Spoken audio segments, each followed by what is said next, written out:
Hello, my friends, and welcome back. Today, we're going to be taking a look at a clip of a fat activist saying obesity is not caused by food consumption. We're also going to be taking a look at several bonus clips, including one where somebody says being thin didn't make me happy, and another one where somebody says the diet industry thinks you're stupid. So be sure to stick around until the end. Also, please be sure to check out a video I released on my second channel over the weekend about Vin Diesel being a creepy weirdo with his Brazilian reporter. Here's a link. Before we proceed, please click the like button so that I may apply comb to mustache.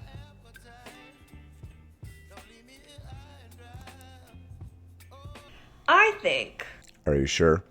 Do-do-do. Shh. I'm sorry, we didn't even start yet. Some people need to be reminded of something. And that something is that weight is a multifaceted, nuanced issue.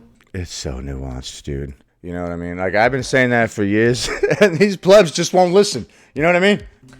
That is rooted in many different causes, not just food consumption. I know. Food intake is one thing that might affect someone's weight. Absolutely. All right, well, what are the other things, confident, fearless, worthy? By the way, no, this is not the same video that I've made about this person before. They just constantly upload videos talking about how your weight is not your fault. Don't worry, there will be a slightly different pie chart. 100%. Right?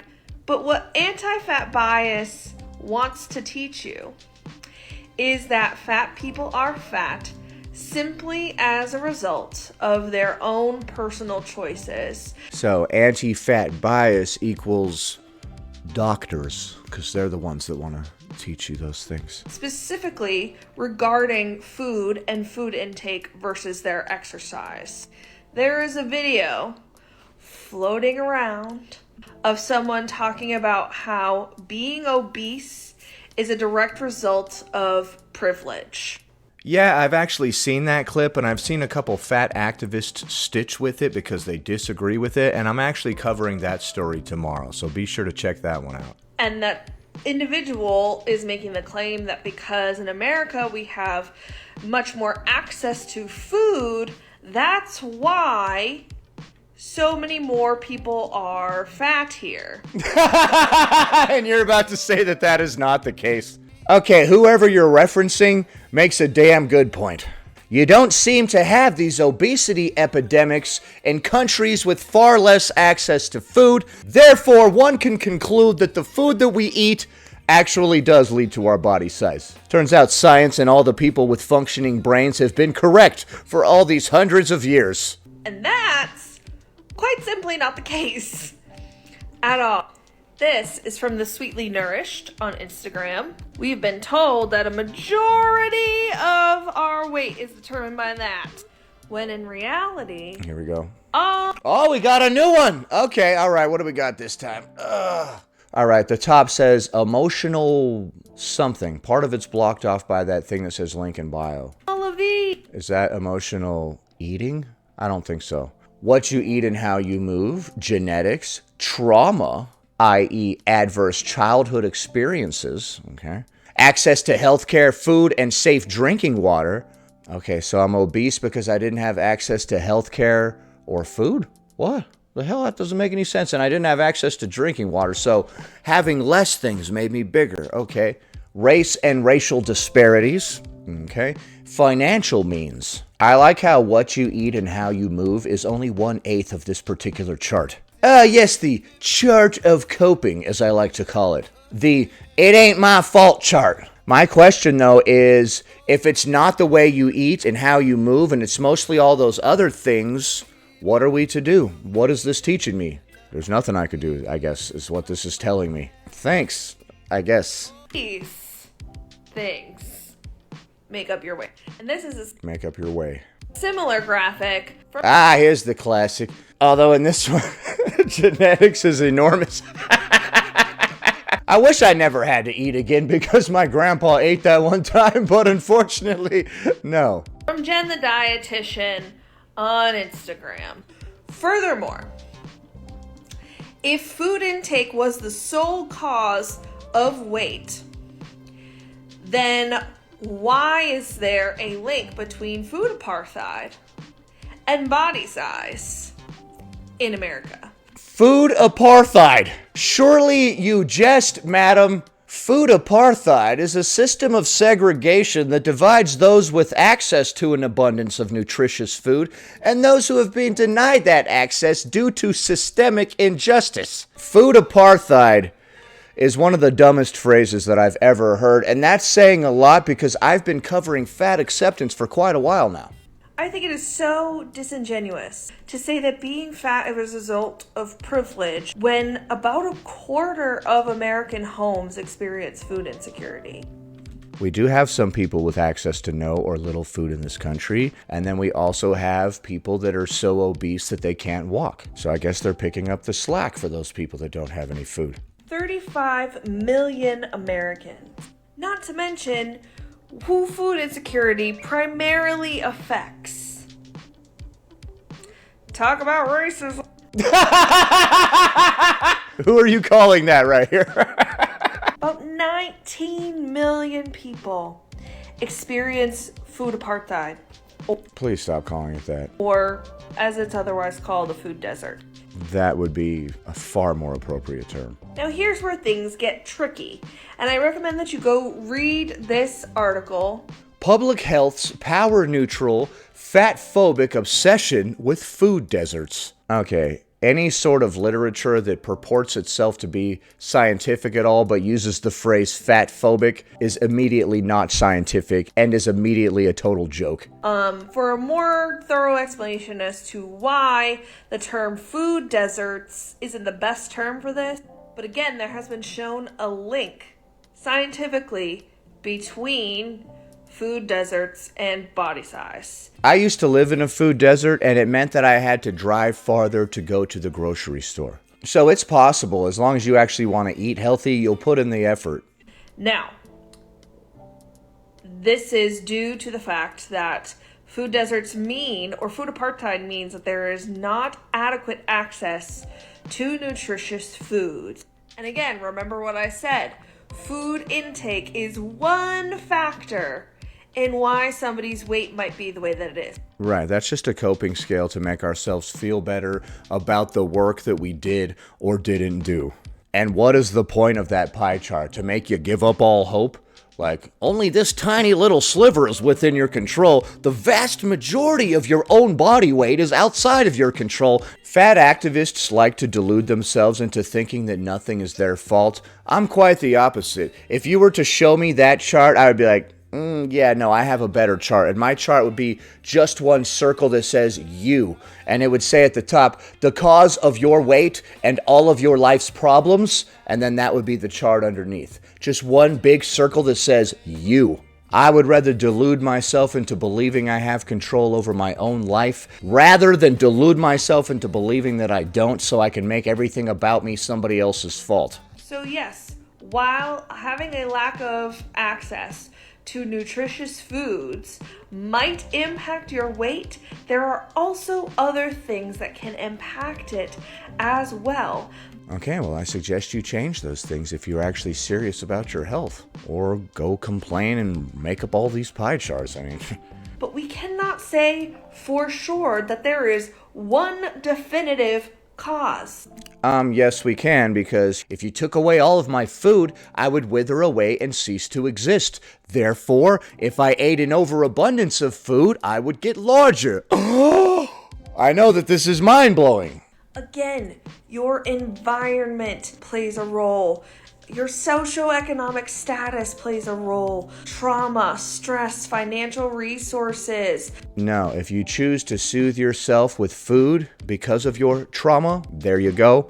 Get to the root of your issues so you stop doing that. Medical conditions, all of these things can play a role. And what's the point of this? To discourage me from trying? Thank you. So to say that fat people are fat simply because we live in America and there is more access to foods and we have the ability to buy more and eat more is correct. Because the inverse is also true. In countries where people don't have access to all of those things, they have the opposite body type. That's just false. And it is based in anti-fat bias, plain and simple. Saying that the food that we eat leads to our body size is anti-fat bias. I like how the pie chart of delusion keeps evolving to become more and more ridiculous with each passing video. One day it's just going to be all 100% genetics. And then there will be a sliver of systemic oppression in there just for good measure, just to make me laugh. This movement often makes me laugh. I don't know if that's intentional. Next. The diet industry is kind of on you being at least a little stupid. They assume that you are dumb and that they can trick you. And it's so obvious because the way they are repackaging blatant diet culture bullshit into health and wellness. Yeah, I'm sick of people mentioning health and wellness as well. Get that diet culture garbage out of my face. They're using things like the concept of food noise to market GLPs for weight loss purposes only. They're using the language of eating disorder recovery and body positivity to market losing weight as a goal. Well, if you're overweight, then losing weight is body positive. And they really think we're dumb. They do. Good thing the food industry doesn't think that. They think that they can trick us, and it makes me sad to see some people being tricked, but tricked into taking care of themselves. Yep, I hate to see people get misled like that too, man.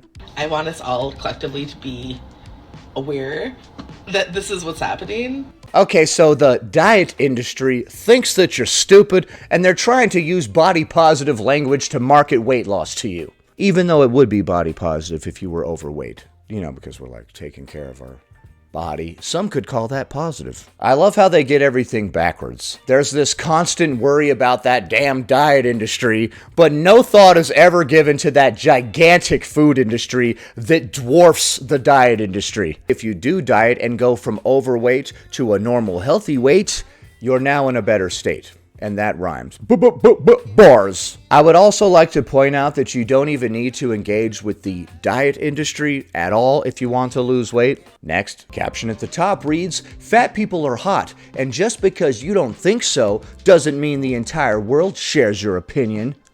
That's worded very immaturely. And when you say fat people are hot, all fat people. Okay. Do a little dance. Okay.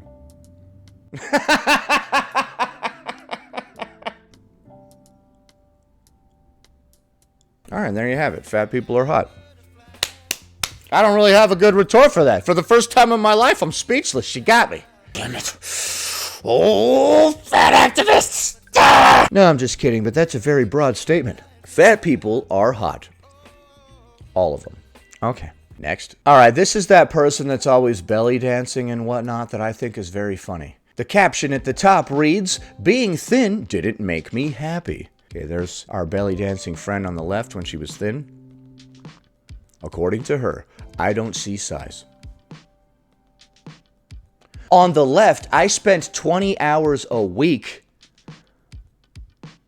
trying not to look like I do on the right. Oh my God, jeez. Tell me you don't know a goddamn thing about a proper diet without telling me you don't know a goddamn thing about proper diet. 20 hours a week. Just another example of the fact that you can't outrun a bad diet. So you assume that everybody else that you see out there that's in somewhat decent shape is spending 20 hours a week to maintain that.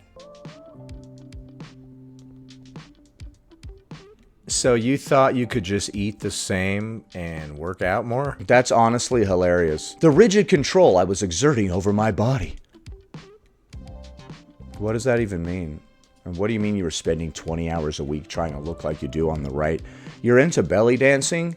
So you were belly dancing for 20 hours more than usual? Or you were putting 20 hours more worth of thought into not eating? Or what? What does that even mean? You were going to the gym for 20 hours a week on top of all this belly dancing?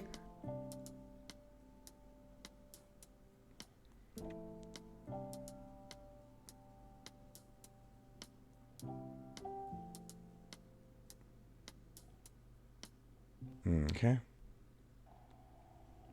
You had not yet mastered the hilarious, goofy faces at that stage. I appreciate that now you have. She always has the goofiest looks on her face when she's doing her belly dancing. Not on the left, though. So. Although I kind of feel like we're trying to convince other people that we're happy, which means that we're not that happy, honestly. You know what I mean? Accepting the reality of anti-fat bias. Accepting the unhappiness of the relationship I was in. Outer changes never fixed my inner problems. Right, you're going to have to work on your inner problems. If you're soothing with food because you have whatever issues, you're going to need to work on those issues in order to stop soothing yourself with food. Okay, so that was weird. Apparently that belly dancing person was putting 20 hours a week into maintaining their physique. Why can't I stop rhyming, bro? Apparently the belly dancing chick was putting 20 hours a week into her physique so that she would look on fleek. What are you going to do? I love how the argument from fat activism is often, I did things in a really stupid way, therefore losing weight is stupid. Do you really think that everybody else that has a somewhat decent physique out there is spending 20 hours a week on it? That's as much as a part-time job. It's like 4 hours a day times 5 days. That's literally a part-time job. So how much time do you think that bodybuilders spend in the gym? You're like, they just live in there. They never even leave. They're actually lifting weights 24/7, is what you must think, huh? Wow. No wonder you think weight loss is evil. Next. Alright, here's another video by the belly dancing fat activist.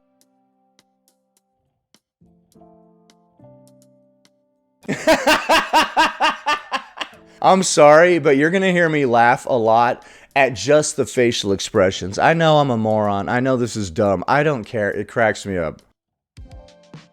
Has it changed in ways you haven't caught up with? I need to catch up with my body. See how it's doing.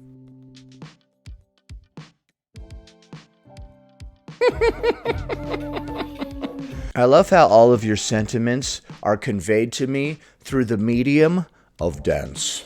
Through the art of dance. I like to receive all of my messages this way. It's a lot more efficient than words, I would say. Or maybe it's always been a source of anxiety/shame.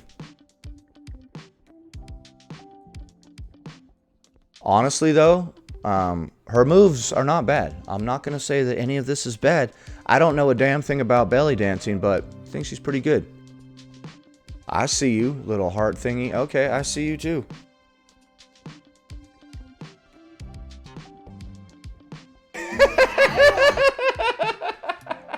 You see me too? Yes, I do! I do see you too. Oh, snap. Uh-oh. Break it down. You can tell I've been where you are. What? I've actually been where you are. I've been overweight before and I've lost the weight. And it didn't take me 20 hours a week to lose or maintain the weight loss, so...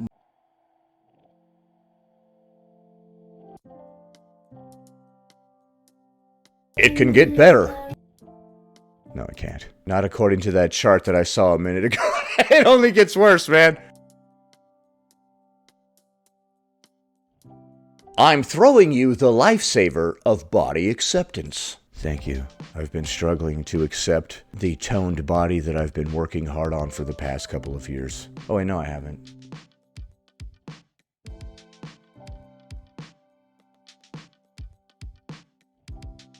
Number 1 tip.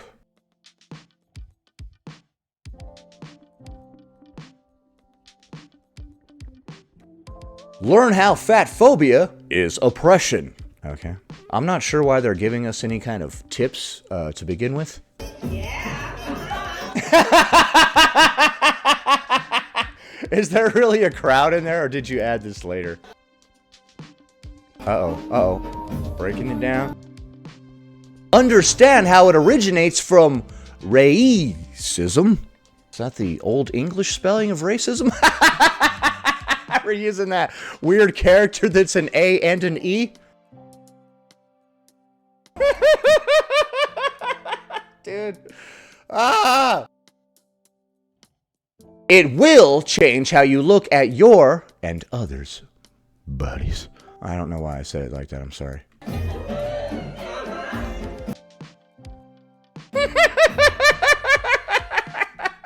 This is like a weird version of popping. Apparently, this person spent 20 hours a week trying to lose weight, and then they just made that video saying the origins of fat phobia are some old English racism or whatever the hell. We're getting old-timey in this bit. So I disagree with all of the aforementioned, but what do you think of the clips that we just watched? Is obesity not caused by food consumption? Does the diet industry think that you're stupid? And is it true that being thin won't make you happy because it didn't make that person happy because they were spending 20 hours a week to maintain it? Leave a comment below. Happy Thursday, everybody. Anyway, that about does it. Thanks for watching, commenting, liking, and subscribing. And I'll see you in the next one. You whip up my appetite.